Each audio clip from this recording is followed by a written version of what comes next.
আমার একটা মেয়ের সাথে দীর্ঘদিন ধরে সম্পর্ক ছিল, এখন নাই, শয়তানের ধোকায় পড়ে পাপে লিপ্ত হয়েছি। এখন আমি যদি তওবা করে ওই মেয়েকে বিয়ে করে ফেলি, তাহলে আল্লাহ কি আমাকে ক্ষমা করবেন?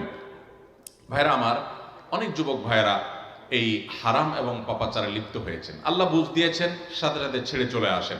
যদি সে মেয়ে বিয়ের উপযুক্ত হয়, দিনদার হয়, ভালো মনে হয়, দিনদার মেয়ে তো আর প্রেম করার কথা না। দিনদার মেয়েকে এই 2 নম্বর কাজ করার কথা। কিন্তু তারপরে এমন হতে পারে একসময় সে করেছে, এখন সে দিনের পথে ফিরে আসছে, অথবা এই দিক থেকে তার দুর্বলতা ছিল, অন্য অনেক দিক থেকে মাশাআল্লাহ সে ভালো। তাহলে সব দিক থেকে ভালো হলে পারিবারিকভাবে তাকে বিয়ে শাদী করার উদ্যোগ দেয়, সেটা অবশ্যই প্রশংসনীয় হতে পারে, যদি দিনই কারণে তাকে অগ্রাধিকার দিয়ে আপনি করেন, বিশেষ করে ভালো, এটা হতে পারে। কিন্তু এর কারণে আপনার অটোমেটিক আগের পাপ মাপ হয়ে যাবে, এত সহজ না। আগের পাপ মাপ হওয়ার জন্য আল্লাহর কাছে মাপ চাইতে হবে। কি চাইতে হবে? ক্ষমা চাইতে হবে। আল্লাহ, আমরা ভুল করেছি, মাফ করে দেন। তবে হ্যাঁ, ওই যে যারা এই প্রেম, আমি তো প্রেম শব্দ বলতে আমার ইতস্তত বোধ হয় এই জায়গায়, আমি সব জায়গায় বলি ভাই, এটার নাম কখনো প্রেম হতে পারে না। বিবাহের ঐতিহ্য যে ছেলে মেয়েদের যে ইটিস পিটিস, এটার নাম হলো ভণ্ডামি। এটার কিসের প্রেম নাম দিয়েছেন আপনারা? এত সোজা।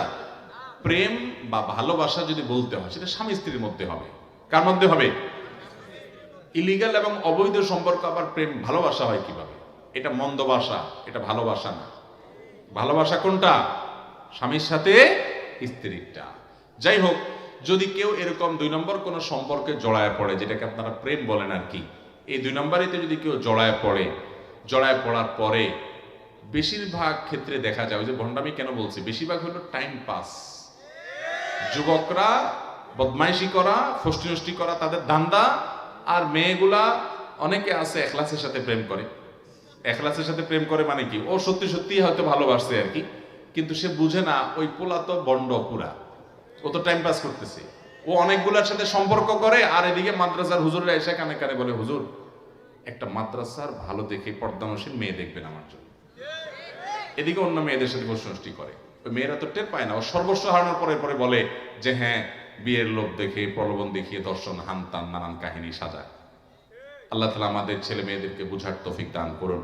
ভাইরা আমার, এই তথাকথিত প্রেম, এই প্রেম নামক গন্ডামের পর কত মেয়েরা নির্যাতিত হয়, কত ছেলেরা ক্ষতিগ্রস্ত হয়, প্রতারিত হয়। এগুলো বেশিরভাগই প্রতারণা। হ্যাঁ, তোমাকে বিয়ে করবো, হান করবো, তান করবো, যে তলে তলে মহিলা মানসার মেয়ে খুঁজে প্রতারণা হলো না? বেশিরভাগই প্রতারণা। যদি কেউ এই প্রতারণা করেছে, এরপরে তওবা করে ফিরে আসছে, আবার তাকে বিয়ে করছে, মন্দের ভালো।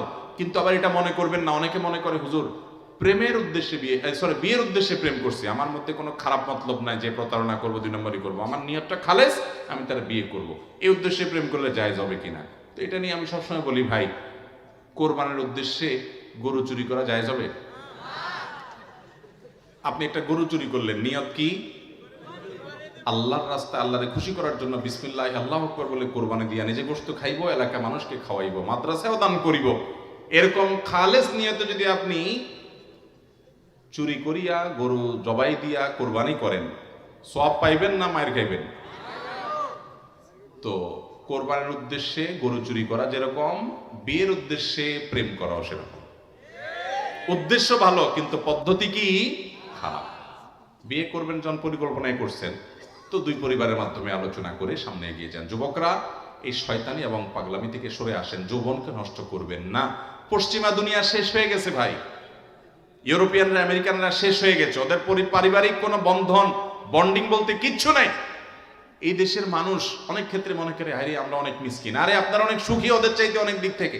এর ভিতরে একটা দিক এটাও যে শুধুমাত্র রোডঘাট চকচকা দেখেন, ওদের বাহিরগুলা সব ফ্রেশ দেখেন, অনেক কিছু ভালো দেখেন, মনে করেন সব সুখের সাগরে ভাসতেছে।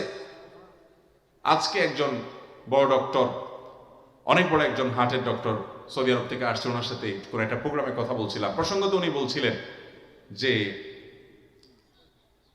যারা আল্লাহর বিধানের বাইরে গিয়ে শান্তি খোঁজে স্বাধীনতার নাম দিয়ে, এদেরকে মনে হয় অনেক সুখী, তারা মনে যায় তা করতে পারে। এদের কি পরিমাণ ডিপ্রেশনে ভোগে এবং কি পরিমাণ তাদের মধ্যে আত্মহত্যার প্রবণতা, নিজেকে শেষ করার প্রবণতা, এটা কল্পনা করা যাবে না ভাই। আল্লাহর বিধানের বাইরে কখনো শান্তি পেতে পারে না মানুষ। পশ্চিমা দুনিয়া মানুষের সাংসারিক জীবন, দাম্পত্য জীবন শেষ। এই সাবকন্টিনেন্টে, আমাদের এই সমস্ত অঞ্চলে গরিব মানুষ, কিন্তু স্বামী স্ত্রীর মধ্যে সম্পর্ক এত নিবিড় দিন দিন সেটা খারাপের দিকে যাচ্ছে, কিন্তু এখনো পর্যন্ত ওদের চাইতে আমরা অনেক ভালো আছি। বিবাহ বহির্ভূত সম্পর্ক কখনো মানুষের জীবনের শান্তি আনে না। শান্তি আনতে হলে বৈবাহিক সম্পর্কে তারপরে ভালোবাসা নিবেদন করতে হয়। ভাইরা আমার, বিয়ে যখন হয় পারিবারিকভাবে সামাজিকভাবে, তখন একটা কমিটমেন্ট থাকে, একটা বোঝাপড়া থাকে, একটা দায়বদ্ধতা থাকে। এই জন্য দেখবেন এখানে জুলুম পরিমাণে অনেক কম ওই তথাকথিত অবৈধ সম্পর্ক থেকে। এই জন্য মিউচুয়াল আন্ডারস্ট্যান্ডিং এর নামে এই বয়ফ্রেন্ড গার্লফ্রেন্ড কালচার থেকে বেরিয়ে আসতে হবে। আল্লাহর ভয়ে হারামে আরাম নাই, আল্লাহ তাআলার বৈধ পন্থায় আসতে হবে। যদি কেউ তারপরেও এরকম কারোর সাথে অবৈধ সম্পর্ক ছিল, এখন তাকে বিয়ে করে ফেলেছে, আগেরটার জন্য মাপ চায়, তাহলে সেটা হতে পারে, খারাপ কিছু না, আল্লাহ মাফ করবেন। কিন্তু যদি এই নিয়তে করে যে না বিয়ে তো করবো, নিয়ত তো আমার খালেস, তাহলে আল্লাহ তো মাফ করবেই না। ওই 2 নম্বরই করা যাবে। এখন মুশকিল হলো বেশিরভাগই 2 নম্বরই করে, বিয়ের নিয়ত টিয়ত নাই, জাস্ট টাইম পাস। তো এই জন্য যে বিয়ের নিয়তে করে ও মনে করে আমি তাইলে তো নেককার এই যুগে, কারণ সবগুলা টাইম পাসই করে, আমি তো এর মধ্যে ভালো। তো এটা হলো ওই যে সবগুলা গরু চুরি করে এমনি খায়, একটু কোরবানি করে খায়, একটু পার্থক্য হলো আর কি। ভাই আর অনেক প্রশ্ন আছে, কিন্তু আমি আর প্রশ্নে যেতে চাচ্ছি না, কারণ রাত কম হয়ে নাই আলহামদুলিল্লাহ, আমাদেরকে ফজর নামাজ পড়তে হবে। একটা কথা বলে শেষ করি, এ হাদিস আমি বিভিন্ন জায়গায় বলি। আজকে বৃহস্পতিবার রাত, সারা সপ্তাহের মধ্যে সবচেয়ে শ্রেষ্ঠ নামাজ কোনটা জানেন তো আপনারা? জুমার নামাজ তো আছেই, এর বাইরে 5 ওয়াক্ত নামাজের মধ্যে সবচেয়ে সেরা কোনটা? নবী করিম সাল্লাল্লাহু আলাইহি সাল্লাম বলেছেন, আফদালুস সালাওয়াতি সালাতুল ফজরি ইয়াউমাল জুমআতি মাআল জামাআহ। অর্থাৎ যত নামাজ আছে এর মধ্যে সবচেয়ে শ্রেষ্ঠ নামাজ হলো জুমার দিনে ফজরের নামাজ পুরুষরা জামাতের সাথে পড়া, এটা হলো সবচেয়ে শ্রেষ্ঠ।